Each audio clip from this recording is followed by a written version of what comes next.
حامدن و مسلین اما بعد فاعوذ باللہ من الشیطان الرجیم بسم اللہ الرحمن الرحیم۔ معزز ناظرین، آج کی اس ویڈیو میں ہم جانیں گے 10 محرم کے حوالے سے 10 حیرت انگیز معلومات کی بات۔ تو آپ سے درخواست ہے کہ اس چینل کو سبسکرائب کر لیں اور اسی طرح کی ویڈیوز دیکھنے کے لیے ساتھ ہی لگے بیل نوٹیفیکیشن کو آن کر دیں۔ یوم عاشورہ میں ہی آسمان و زمین، قلم اور حضرت آدم علیہ السلام کو پیدا کیا گیا۔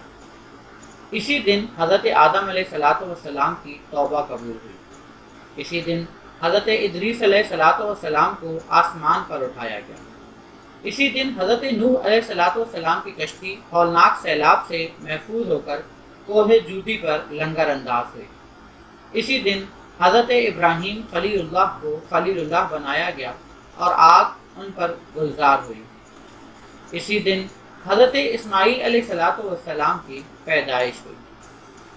یوم عاشورہ ہی وہ دن ہے جس دن حضرت یوسف علیہ السلام کو قید خانے سے رہائی نصیب ہوئی اور مصر کی حکومت ملی۔